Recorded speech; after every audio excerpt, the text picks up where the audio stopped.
Guys, it's Carl from Toxic Escape. I hope everyone's well. I want to do a video on falling out with your parents, and this is something that again I hear a lot about with different clients and even a lot of people that I know. There seems to be a lot of difficulty relating with their parents, and when I say falling out, I don't mean having rows or disagreements. I mean a complete breakdown of the relationship. And I mean, generally, when a relationship ends, there's two sides to every story, and of course, I've come across lovely parents who unfortunately have difficulty with their adult children, with their behaviour, with their attitude, a lack of responsibility, and that can cause a huge breakdown. But in this particular example, I want to talk about dysfunctional parents and parents who have an inability to really take responsibility for themselves and for their own needs, and they burden their own children with problems, or they may offload a huge of their own emotional baggage onto their own adult children. I think the main reason why relationships break down is because of trust, and I think there's nothing worse than being in a relationship with a parent who you do not trust.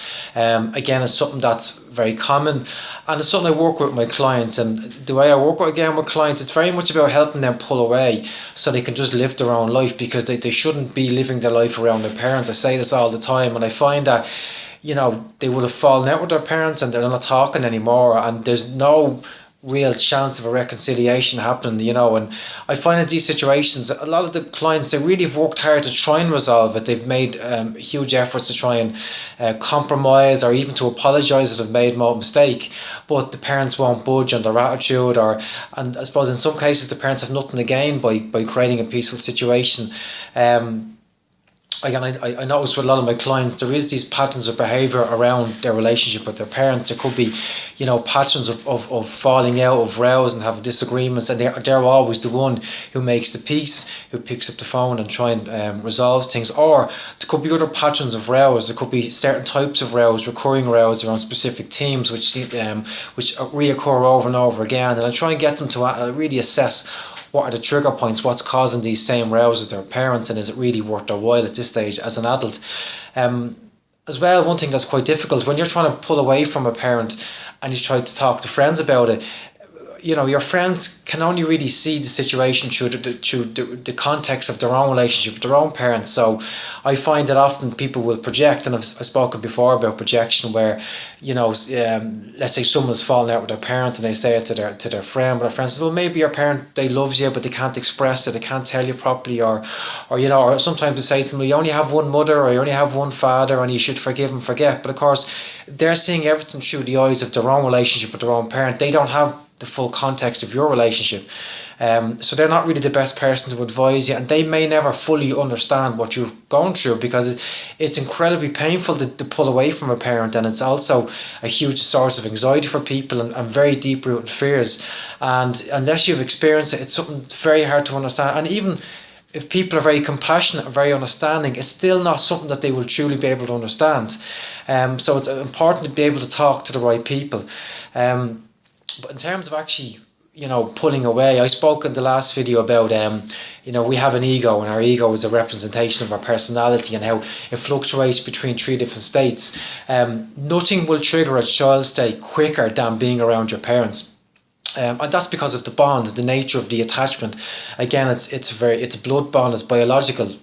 And even quite recently, I was looking at a friend of mine who was on the phone to his mother, and they were having a very trivial conversation, but the amount of anxiety and stress triggered inside him just having such a simple conversation with their parents, and that is the control that they have, and they shouldn't have it, or they shouldn't always have it. It's okay if you have a loving parent who is respectful and respects their boundaries and can look after themselves. They're not going to abuse that power. But if you're in a dysfunctional relationship with a parent, they might abuse that power, or maybe not even realise it.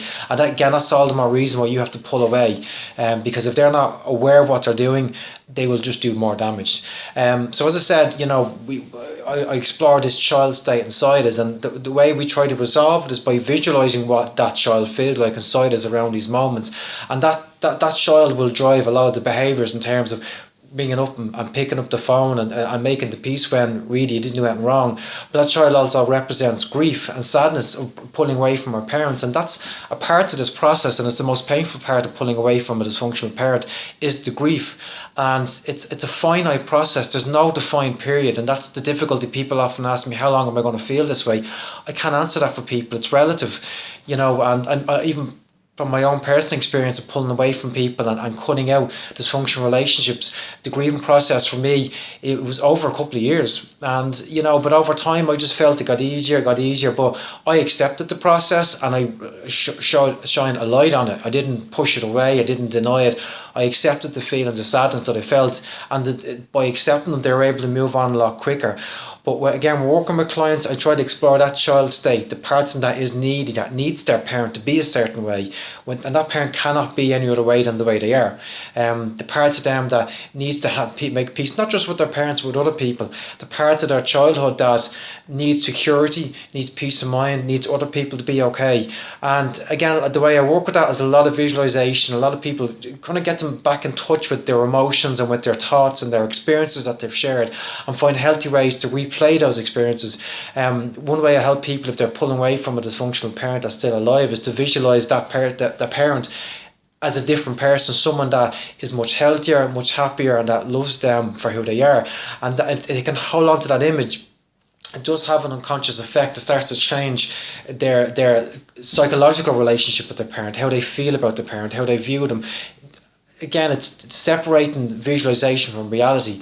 In the reality, the parent won't change, but we can change us, how we feel about that relationship and how much we hold on to them. And sometimes a lot of it is about making peace and letting go of somebody, and it can be very difficult to make peace with a parent who is dysfunctional, because we never have that reconciliation, that moment where we can share how you feel, and they might apologize and say, oh, I'm sorry I did this, or sorry I did that. Those moments don't come in dysfunctional families, but we can still create those moments through memories. Again, it's not necessarily reality, but it's our reality, it's our psychological reality. It's what happens behind our head that really all that matters, and it helps to resolve feelings, and it may facilitate letting go.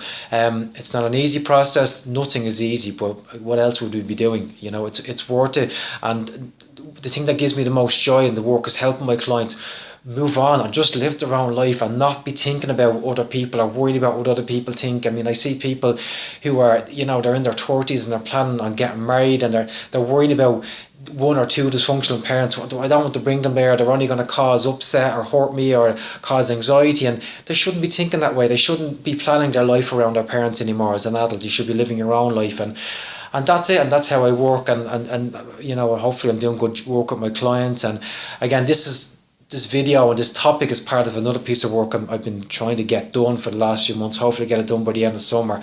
So again, watch the space. So that's it, guys. Please, share the video if it might help somebody. Feel free to like it again. It's just great. Appreciate anyone who supports the stuff I'm doing so far. And that's it. I'm head off. I'll talk to you again soon. Bye bye.